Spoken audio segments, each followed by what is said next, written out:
Hi again, everybody. Chef Howard for the JCC with another episode of Corona Cooking. We're quarantined. We're looking for things to do. Here's a very simple, easy recipe involving something that everybody's got all the time. A nice big boneless, skinless chicken breast, and you certainly can use boneless, skinless chicken thighs for this recipe. This is going to be a garlic butter chicken. It's actually going to be a garlic butter garlic, chicken, garlic, more garlic, and more garlic. There's a lot of garlic in here, but there's room to play depending upon how you want it. I'm also going to be making on the side, which I've already taken the liberty of preparing, is some little baby bok choy. You can use the full-size bok choy. We've peeled them, we've removed each leaf one by one. Some are bigger, some get nice and smaller. And actually, instead of stir frying it, which is a very Asian thing to do, we're going to roast it in the oven. Now, this dish is actually very good if it's served with rice, but we're not making rice because we're watching our carbs around this house. So the first thing we're going to do is get the chicken ready to go into the pan for the cooking. So there'll be several steps here. This is a pretty large boneless, skinless chicken breast. I've already trimmed off a lot of the fat and a lot of the gristle. And what I'm going to do is I'm going to take a nice sharp knife and I'm going to cut it in half. Kind of make two big fingers.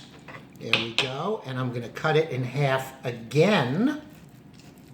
Remember, after you finish working with the chicken, you're going to wash your hands. There we go. And I'm going to start to cut this into relatively bite-sized pieces. I'm going to put them in this bowl because we're going to season them up in there, and as long as the pieces are about the same size, this will cook beautifully. So how about if we take just a moment, we'll cut up our chicken and we'll show you what that looks like.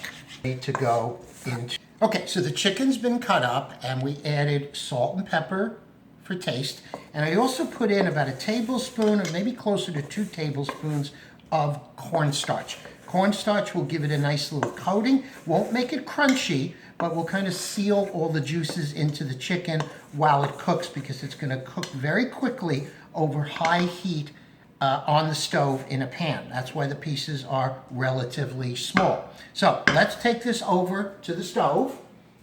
We're going to put it over here, and I have a wok, a non-stick wok. You can use any kind of pan, anything you want. And I can feel with my hand it's already nice and hot. And we're going to add a couple of tablespoons of a nice neutral oil. And see what that oil's doing? Kind of jumping around. That's exactly what you want to see when you're getting ready to put something hot like this in there. So now we're going to get our chicken in there, and it's probably going to splatter a little bit. So a little bit, no big deal. That'll go in the sink, and we'll get that. Well, we'll get a different spoon. And we'll start to move all that chicken around, and we'll crank the heat up nice and high. And we're going to kind of toss the chicken around. If you can't do this like I'm doing, feel free to do it with a spoon. So we're going to cook this chicken now for just a little while, and we'll be back and we'll show you what happens next. Go. Okay, while that chicken is kind of stir frying in there, we'll check on it another minute. I've taken the bok choy that I mentioned before, I've coated it in olive oil, salt and pepper, nothing more than that, and we're going to get it out on our baking sheet, and we're going to kind of just move it around as much as we can in one layer.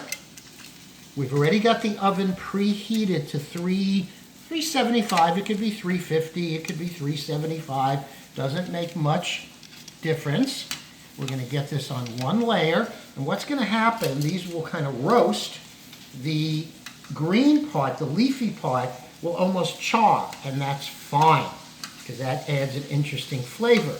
So let's kind of spread these out. I hear my chicken kind of talking to me over there a little bit. Let's go back over there really quickly, and we're going to toss the chicken again. Make sure that it's starting to cook on all sides, and it is. You can see some pieces are still pink, and that's fine. Get everything moving around, kind of make sure Each piece is kind of touching the pan, and this pan, as you can see, is on a pretty high heat. Which is a good thing. We want this chicken to cook because it's going to cook through in this pan. Okay, back over here. We've got our bok choy kind of nicely laid out. You can see the olive oil and the salt and pepper sticking to it. You could put a little soy sauce on if you wanted to. I like to turn the harder edges of the bok choy towards the sides of the pan because that tends to be the hotter part of the pan, and that will cook a little bit faster than the rest. Okay, so we're going to move this over into the oven now, and this will take maybe about 10 minutes or so. We're going to watch it, and I got another little treat in the oven which we'll talk about later, but let's get that going in there. Let's set ourselves for about 8 minutes, and we'll come back and check on that. Okay, the chicken is coming along. It's not fully cooked, so let's continue to fully cook it, and then we'll be back when it is fully cooked to show you the next step. Go. Okay, so we're back here. I want to show you what the chicken looks like after about 7 or 8 minutes. You see the chicken has beautifully browned on all sides, some pieces a little more than others, but that chicken is basically cooked all the way through. So what we're going to do is we're going to get it off the heat. I've actually lowered the heat. If I didn't mention, I used a very neutral oil here, a canola oil. You can use any oil you like. I didn't want to use olive oil. It has a different smoke point, and the canola oil can handle the higher heat much, much better. Now, we've left some of the oil in there. The chicken is going to come back in a minute, and what we're going to do is we're going to add some of the flavorings in here now. The first thing we're going to do is we're going to add a whole bunch of butter. Good couple, 3 tablespoons of butter is going to go in there. Yes, it's a lot of butter. This serves 100 people. If you don't want to use butter, it's more than fine to use margarine. That is absolutely your prerogative and your choice. I just think it tastes a heck of a lot better using butter. Anyway, get that butter melted. It's going to take a minute or two, even though I've lowered the heat.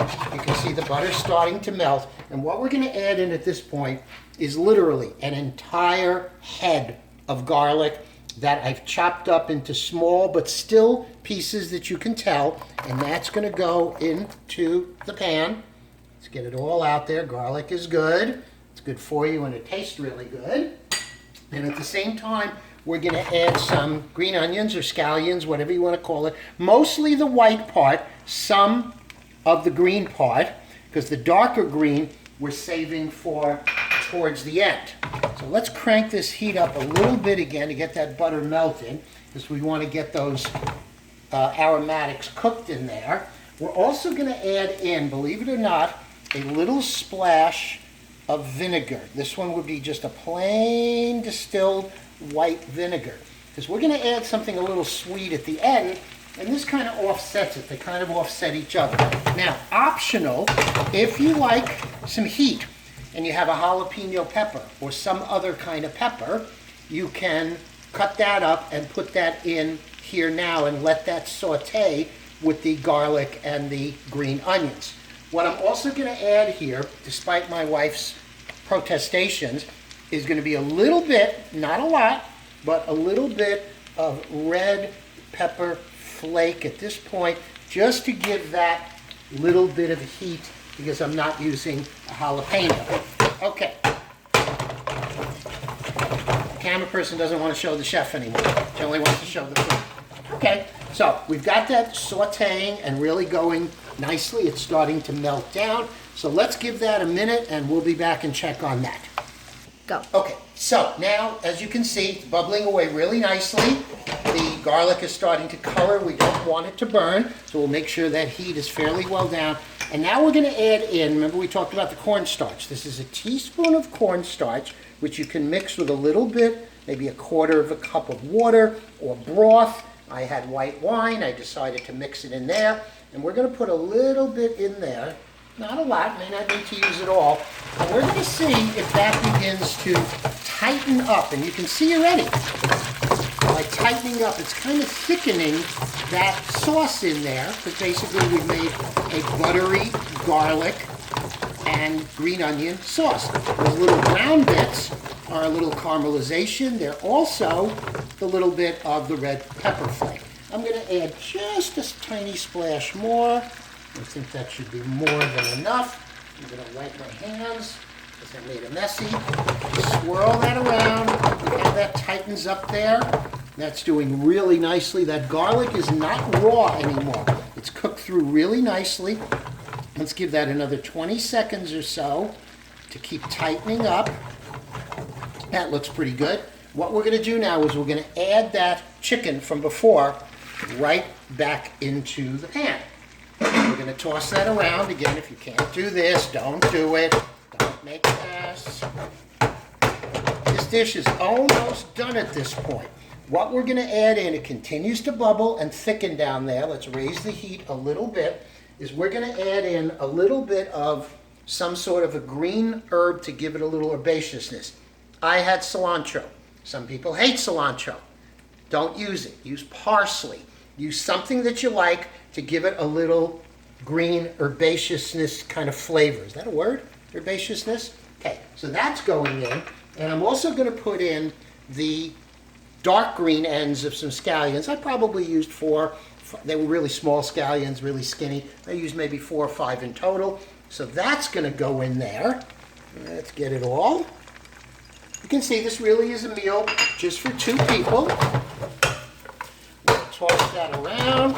Make sure that everything is coated really nicely. And we'll be back in a moment to plate it up. Okay, so the chicken is just about finished on the stove. I've taken the bok choy out. It looks very weird. You can see how the leafy part has basically crunch. Listen to that. Crunchy, but you're nice and firm. In fact, what I wanted to do is I wanted to put a little bit of soy on the bottom of the plate. Kind of just move it around there on the bottom of the plate. We can add more afterwards. And we're going to grab the rest of the bok choy. Try and grab them by their harder part. It's an interesting combination of crunchy, crispy, crunchy the root end and crispy up on the leaf end. And you could hit that maybe with a little bit of sesame seed. In fact, I'm going to hit it with a little bit of sesame oil. Sesame oil is very strong, so you want to use it very gingerly, not a lot. A little ginger actually would be good on it. And I'll put a couple of more sprinkles of the soy on there, and we've got a nice Asian-inspired side dish. Okay, so let's come over and get our chicken served up. And we come back over, let's take a look at our chicken. You can see that sauce is nice and buttery, and it's tightened up just a little bit. Did I go a little bit? Still cooking away there. That sauce is going to be yummy. Okay, so let's turn it off. Let's bring that over to our plate. And let's serve that up on a nice platter. Look how pretty that looks. Okay, get out all that goodness in there. The garlic, the cilantro, if not the parsley if you want to use that. And again, with some rice, that's a lovely, lovely kind of Asian-inspired dinner, along with some roasted baby bok choy, and there's a lovely little meal for 2 people. So again, continue to support the JCC and continue to look at the videos we put up. Go to Amazon Prime, buy your things using the JCC's link that's there. Ellen will put those up probably. Like and subscribe to the videos when you look at them on YouTube.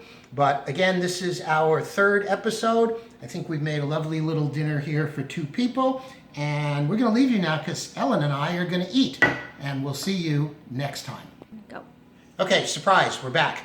2 things. I did say that the vinegar went into the chicken dish because we're going to add something a little bit sweet towards the end. Right before, when it was off camera, I put just a little sprinkle of sugar into the chicken dish. Kind of gives it this almost tiny little bit of sweet and sour taste. You may know it's there, you may not know it's there, but it really helps. But the surprise I had in the oven was I put an entire, and I'll show you, literally an entire whole onion, not peeled, root and everything, in the onion. This is an old recipe from around 1800.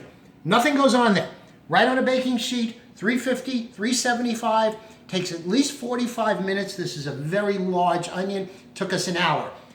Let it cool. Peel off everything that you're not going to eat. Cut it into quarters. This onion is cooked, but it still has quite a bit of crunch to it. We're going to put the onion over on a plate. What we're going to do with that onion is we're going to hit it with a little, whoops, thank you, camera person. We're going to hit it with a little bit of salt. We're going to hit it with a little bit of pepper. I think we're running out of time. And we're going to take some butter, and we're going to put butter on, and I'm going to put little pieces of butter, and it's a yummy little side dish. See you next time.